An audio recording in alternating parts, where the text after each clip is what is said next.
베드로가 날 때부터 걷지 못한 사람을 고치는 내용을 우리는 살펴보았습니다. 나면서부터 걷지 못한 이는 솔로몬 행각의 미문에 앉아 구걸하는 그러한 불쌍한 인생을 살았습니다. 풋돈을 기대하며 살았던 그는 돈보다 훨씬 귀한 것을 받게 됩니다.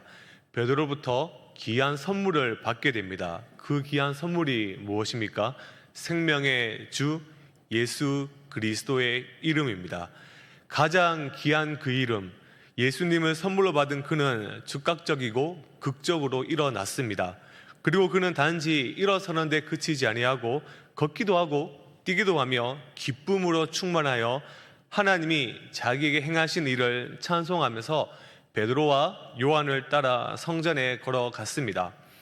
이러한 장면을 목격한 여러 사람들이 심히 놀랍게 여깁니다. 오늘 본문의 첫 장면을 보시면 많은 사람들이 베드로와 요한과 전에 걷지 못한 사람을 보려고 솔로몬의 행각에 모인 것으로 바로 그러한 내용으로 장면이 시작합니다. 행각은 솔로몬 행각이라 불려지는데 이는 솔로몬 시대부터 헤롯 시대까지 지금까지 있었기 때문에 그렇게 불려집니다. 중요한 것은 여기에서 랍비들이 율법을 가르쳤습니다. 오순절 때와 마찬가지로 베드로는 이 사항을 무리에게 복음을 전하는 기회로 삼습니다. 사도행전 2장에 나오는 결과와 마찬가지로 이 역시 공개적으로 일어난 하나의 이적 사건에 대한 해석입니다. 사도행전에 나오는 모든 설교의 중심에는 예수님의 죽으심, 예수님의 고난과 부활이 있습니다. 오늘 본문을 보면 그 내용을 정리하면 다음과 같습니다.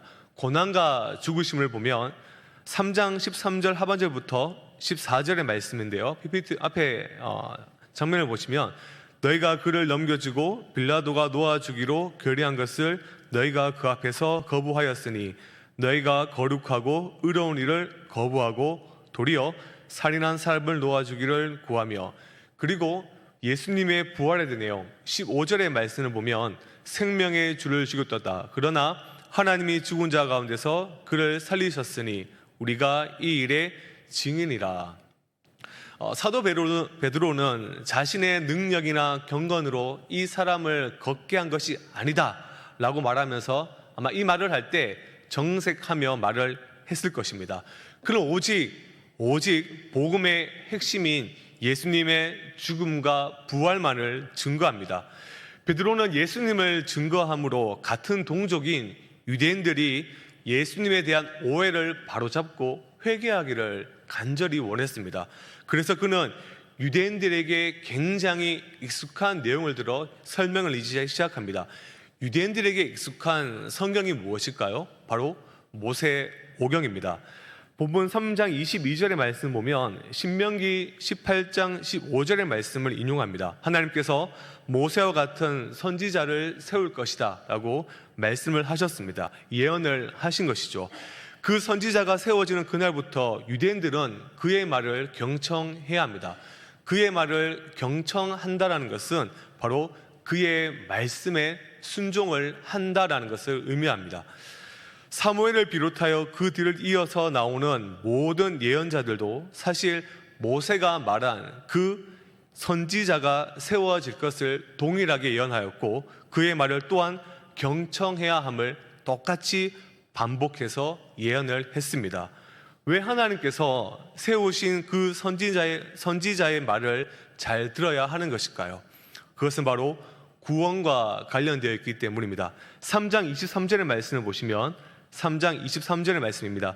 누구든지 그 선지자의 말을 듣지 아니한 자는 백성 중에서 멸망을 받으리라 하였고, 그 선지자가 누구일까요?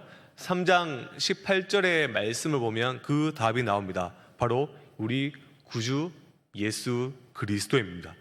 유대인들은 하나님께서 세우시겠다라고 예언한 선지자가 예수님이란 사실을 깨닫고 예수님께서 행하신 일들을 믿음으로 받아들여야 됩니다.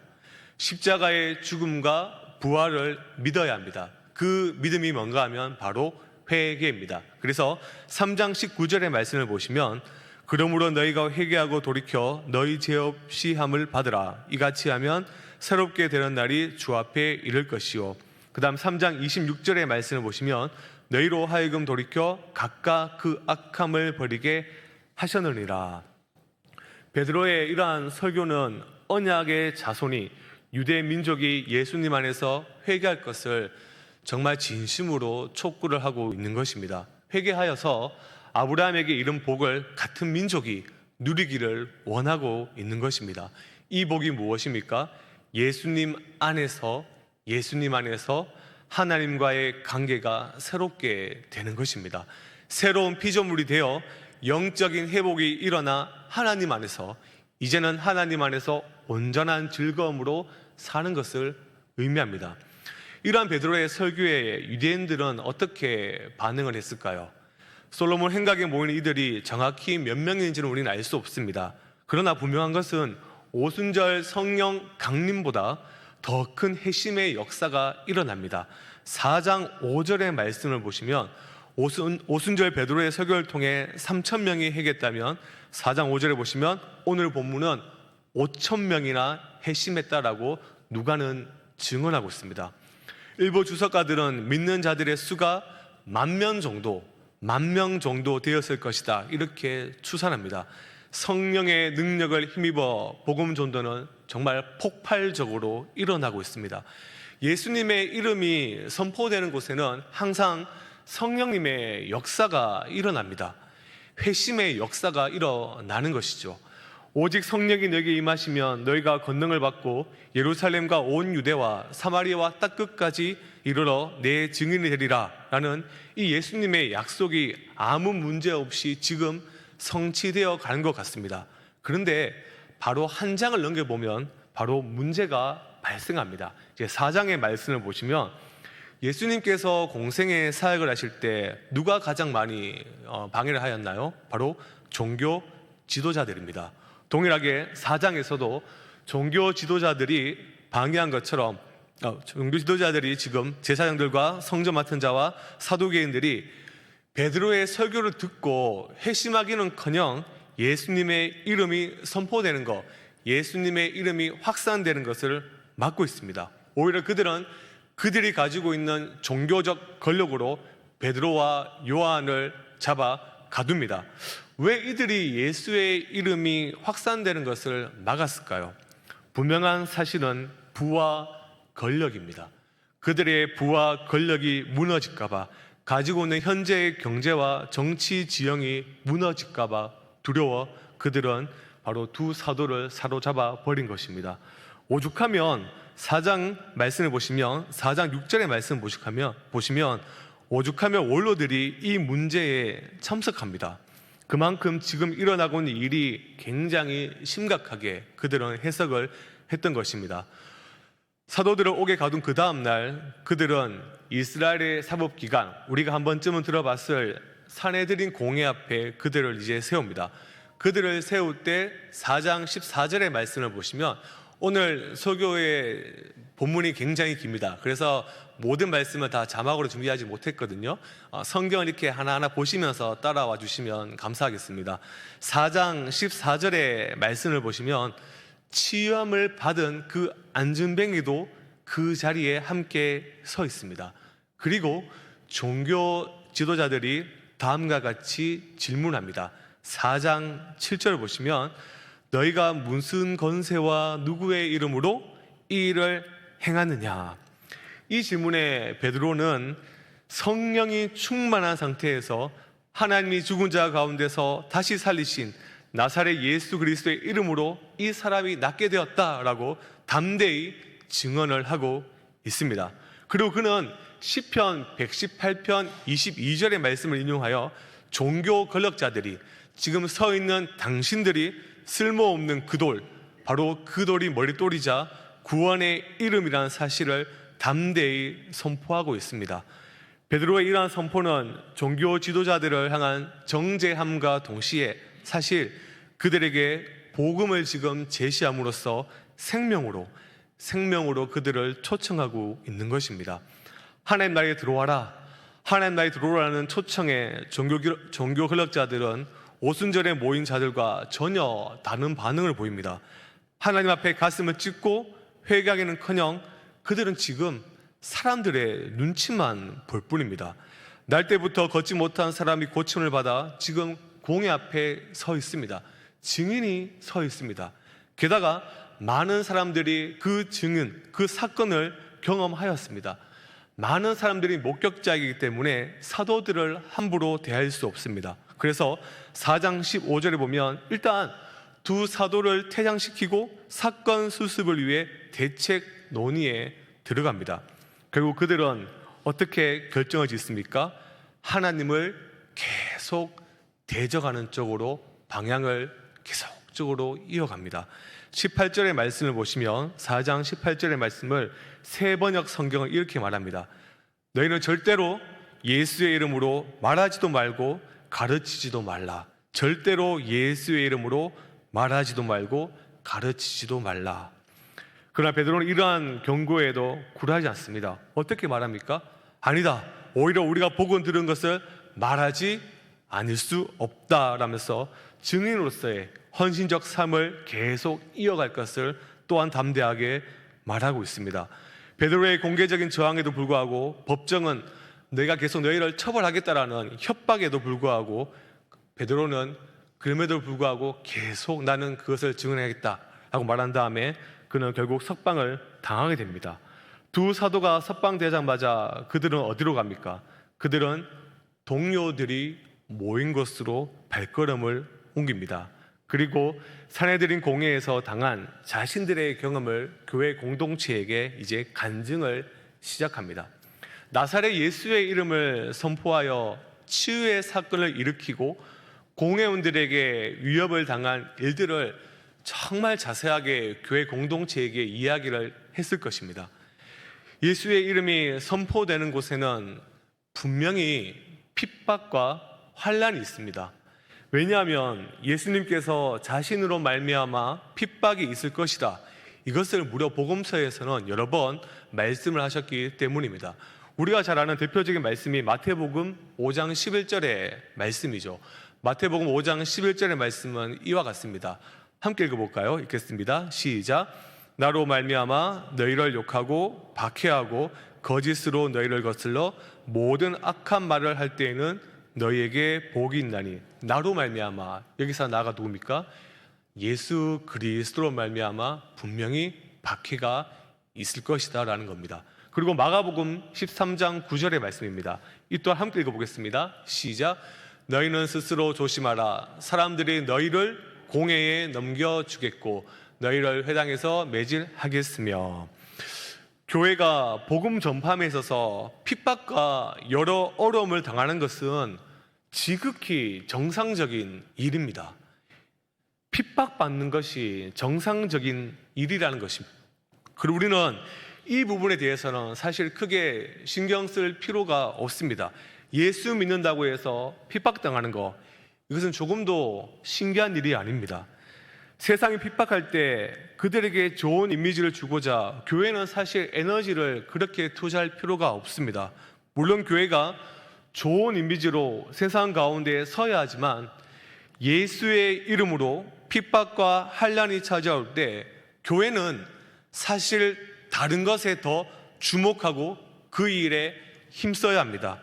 오늘 예루살렘 교회는 그것을 우리에게 보여주고 있습니다. 예수의 이름으로 인해 일어난 일로 초대교회 공동체가 보인 반응이 무엇입니까? 우리가 가진 개역 개정판 성경을 보았을 때 두 가지로 보입니다. 4장 22절과 31절의 말씀을 보실까요? 첫 번째, 한 마음이 되어 기도했고 하나님의 말씀을 담대하게 전했습니다. 두 번째가 4장 32절에서 37절의 말씀입니다. 재산을 팔아 사도들의 발 앞에 두어 가난한 사람들이 없도록 하였습니다.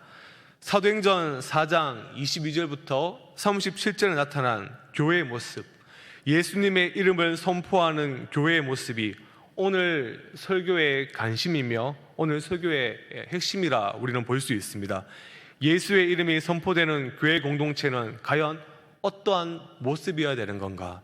오늘 본문을 통해 교회가 해야 할 일들, 교회의 참된 모습을 함께 살펴보고자 합니다. 먼저 우리가 핵심적으로 이 부분을 정확히 짚고 넘어가야 됩니다. 적용 첫 번째 말씀입니다. 앞에 보시면 함께 한번 읽어보겠습니다. 시작. 예수의 이름만을 선포하는 교회 공동체가 되어야 합니다. 교회는 예수님의 이름을 선포하는 곳입니다.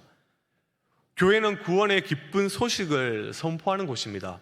그 구원의 기쁜 소식은 오직 예수 그리스도의 이름입니다. 오직 예수님의 이름으로만 구원을 받고 그 구원을 누릴 수 있습니다. 오늘 본문 4장 12절을 보십시오. 다른 이로써 구원을 받을 수 없나니 천하 사람 중에 구원을 받을 만한 다른 이름을 우리에게 주신 일이 없음이라 하였더라. 교회가 존재하는 1차적인 목적은 예수의 이름을 선포하기 위함입니다. 예수의 이름이 선포된다는 것은 그분의 죽으심과 부활을 증거하는 것입니다. 예수님의 사역을 증거할 때 성령님은 역사하십니다.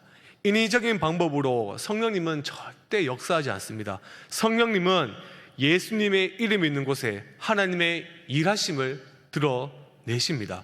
그러므로 교회의 본질은 예수님의 이름을 전파하는 것입니다. 이것을 절대 잊어서는 안 됩니다. 오늘 이 시대에 한국교회의 문제가 무엇이라 생각되어지십니까? 최근에 어느 교회 성장학 교수님께서 발표한 내용을 보면 한국교회의 가장 큰 문제점은 그리스도의 복음이 결핍되었다. 그리스도의 복음이 결핍한 시대다라고 평가하고 있습니다. 예수님의 이름이 증거되지 않는 시대라는 것이죠.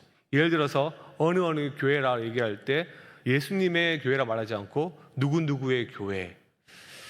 일찍이 구세군의 창시자인 윌리엄스는 일찍이 이러한 일들이 일어날 것을 예측하고 다음과 같이 경고하였습니다. 한번 잘 들어보십시오. 장차 다가올 20세기를 맞이하면서 큰 위험은 종교는 있으나 성령이 없고 교회는 있으나 예수가 없는 시대가 올 것이다. 교회는 있으나 예수의 이름이 없는 시대가 올 것이다.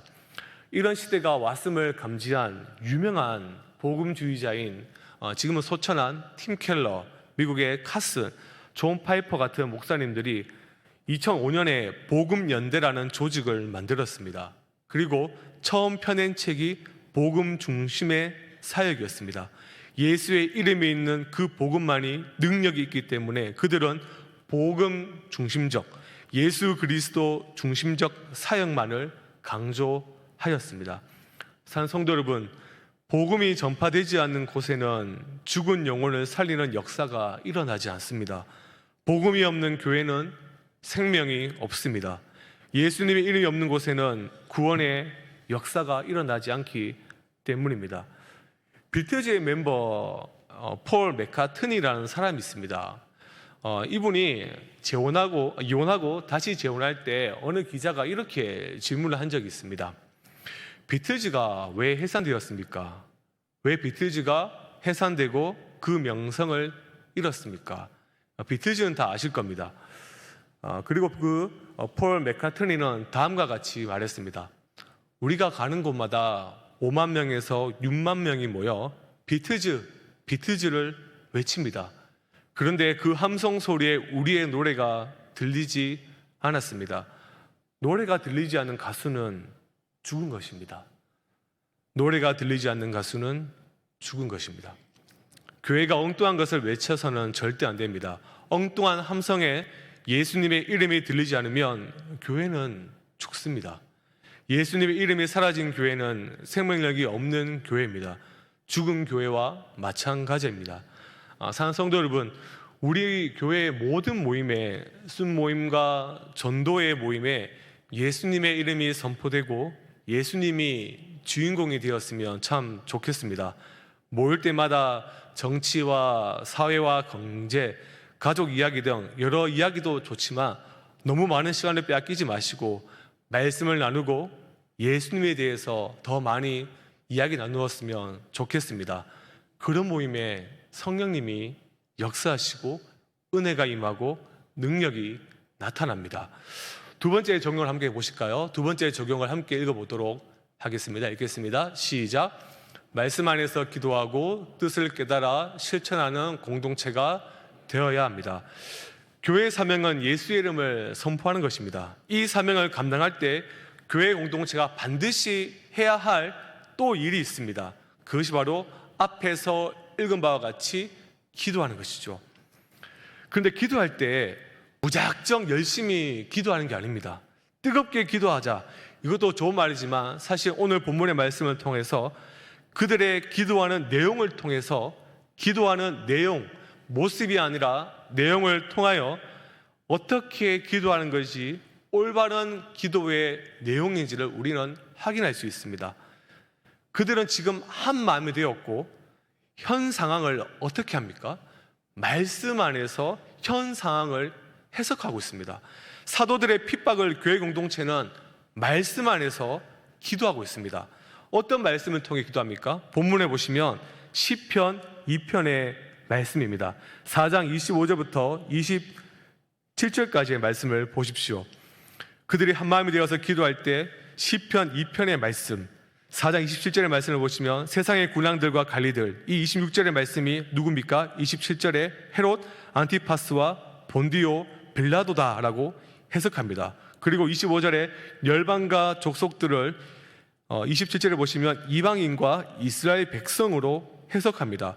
여기서 이방인들은 로마 백성들을, 바로 로마 병사들을 가리킬 것입니다. 그리고 또 26절에 보면 주와 그리스도를 27절에 보시면 하나님께서 기름 부으신 거룩한 종 예수다라고 해석하고 있습니다. 이렇게 그들은 시편의 말씀을 통해 예수님이 하나님께서 세우신 왕이다라고 믿고 있습니다. 부활을 통해서 예수님이 주와 그리스도가 되셨다라고 믿고 있습니다. 그렇게 믿은 그들의 신앙 고백 공동체가 바로 이런 기도를 이어갑니다. 28절의 말씀을 보시면 예정하신 그것을 행하려고 이 성에 모였다. 이는 하나님의 주권적인 통치를 강조하고 있습니다. 그리스도께서 고난을 당한 모든 일들이 다 하나님의 뜻과 계획이 있음을 고백하고 있는 것입니다. 말씀 안에서 이를 깨달은 교회 공동체가 어떤 기도의 제목을 말합니까? 그들은 말씀을 깨닫고 이제 조금 더 한 걸음 더 나아갑니다. 하나님의 뜻을 깨닫고 아멘하고 그들은 끝나지 않았습니다. 한 걸음 더 나아갑니다. 4장 29절의 말씀입니다. 앞에 자막을 함께 읽어보도록 하겠습니다. 29절 읽겠습니다. 시작.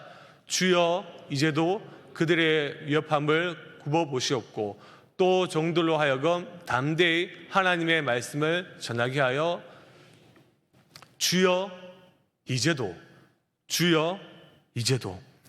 초대교회 성도들은 예루살렘 교회 공동체는 예수님이 핍박을 받은 것으로 시편 2편이 구속사적으로 성취되었다고 믿었습니다. 그러나 그들은 거기서 멈추지 않았습니다. 그 말씀을 기도 가운데 자신들에게 적용하고 있습니다. 예수님이 십자가에서 온전히 승리하셨지만 완전히 그 어두움의 세력들이 다 사라진 것은 아님을 그들은 알았기 때문에 더욱더 담대히 내가 기도하고 또한 하나님의 말씀을 전할 수 있도록 기도를 한 것입니다. 그들은 핍박이 사라지지 않게 기도하지 않았습니다. 말씀 안에서 기도함으로 하나님의 뜻을 보다 선명하게 깨닫고 그들은 결과적으로 이런 기도로 이어집니다. 29절의 말씀을 보실까요?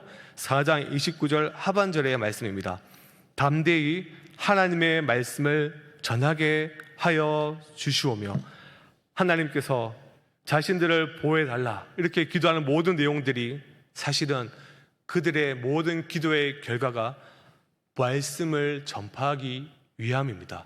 하나님 나라를 위하여 그들은 기도를 하고 있습니다. 어떤 핍박에도 그들은 위축되지 않고 담대하게 전할 수 있도록 기도하고 있습니다. 사랑하는 성도 여러분, 이것이 기도입니다. 갓 태어난 교회와 성도에게 우리는 성경적이고 성숙한 기도를 확인할 수 있습니다.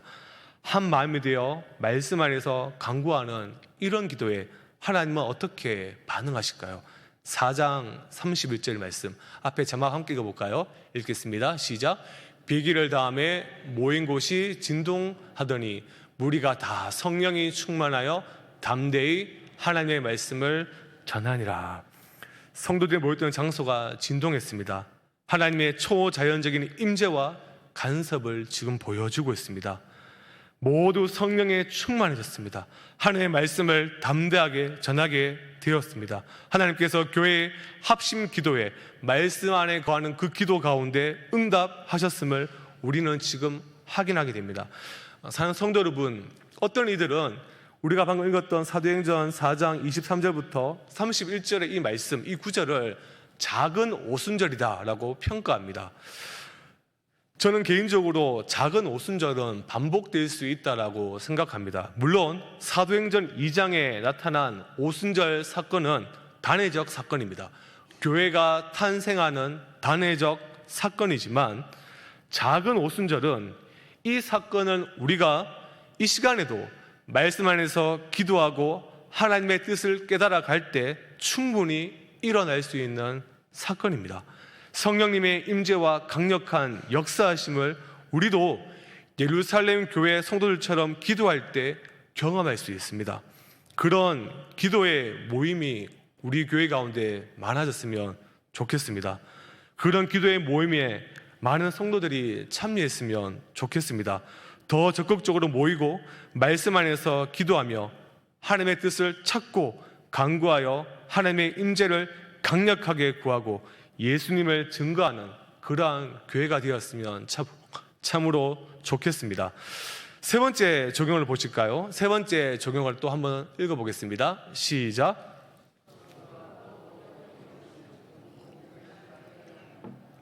예수님의 이름이 선포되는 교회에는 반드시 은혜가 역사합니다. 기도하는 공동체에는 은혜가 임합니다.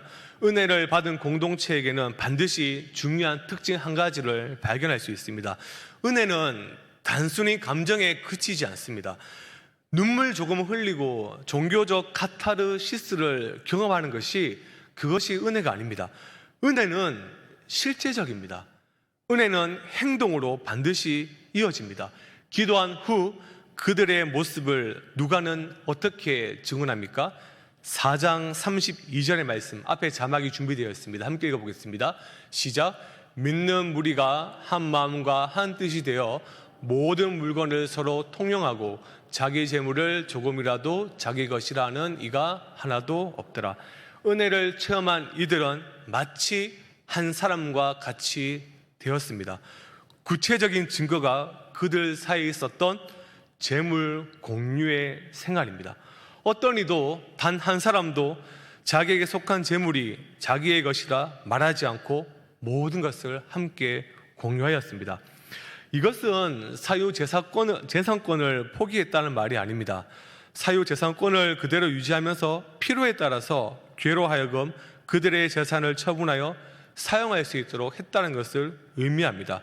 34절과 35절에서 우리는 이를 분명히 확인을 할 수가 있습니다.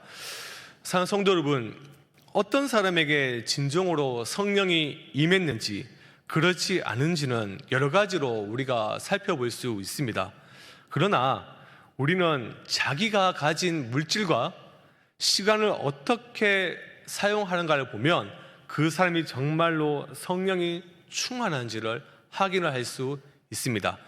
소위 영성 전문가라 불려지는 한 학자는 이렇게 말했습니다. 물질과 시간을 어떻게 어디에 사용하냐에 따라서 그 사람의 영성이 보여진다. 예수님을 믿고 성령 충만한 모습이 오늘 본문에서 어떻게 나옵니까? 소위 믿음 좋다는 것이 오늘 본문에서 어떻게 나옵니까? 이웃사랑과 이어져 있습니다.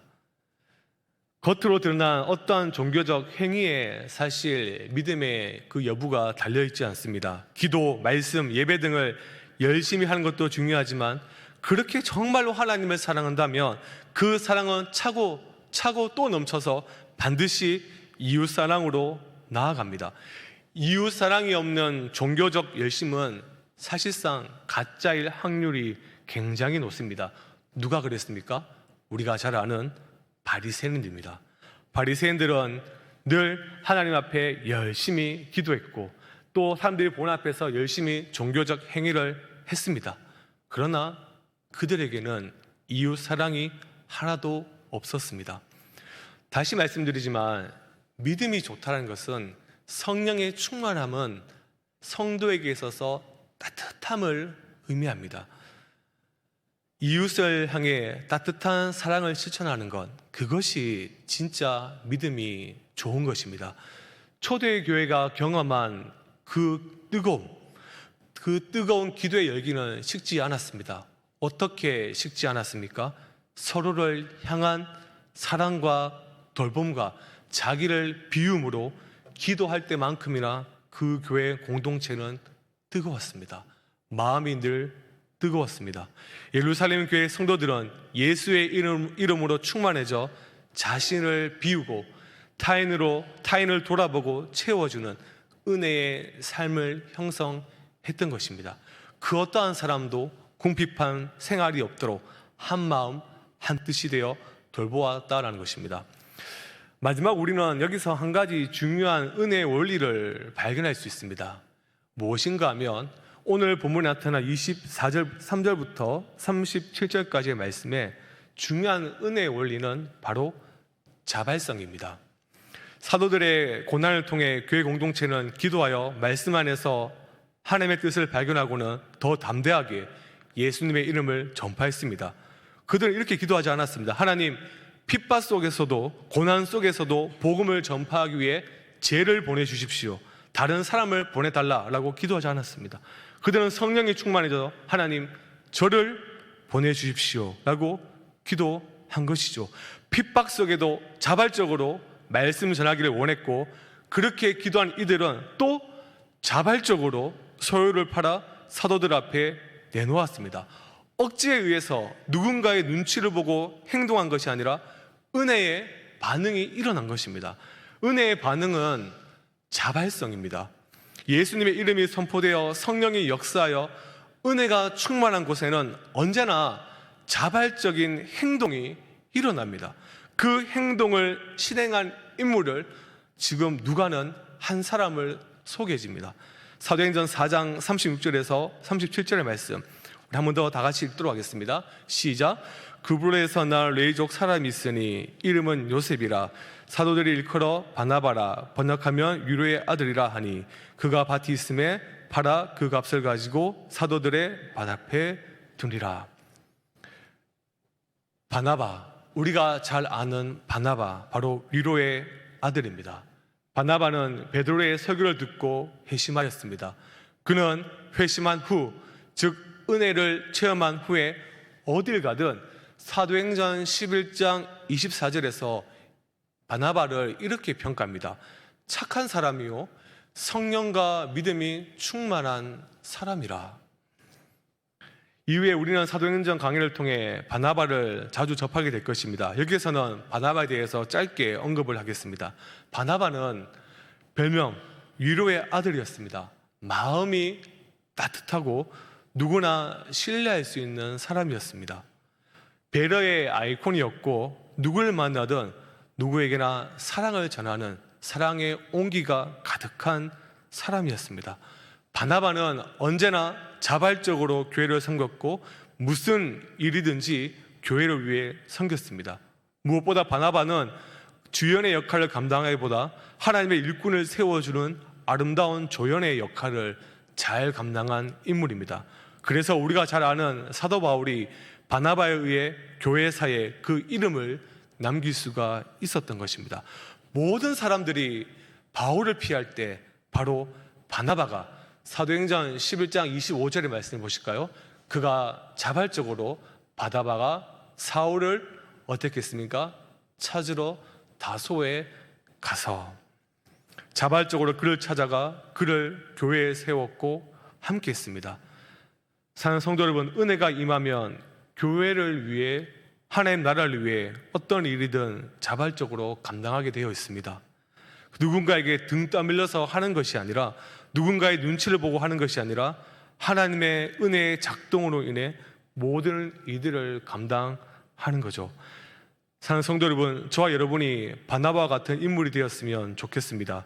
성도를 위로하고 세워주고 협력하는 교회의 일꾼이 되었으면 좋겠습니다.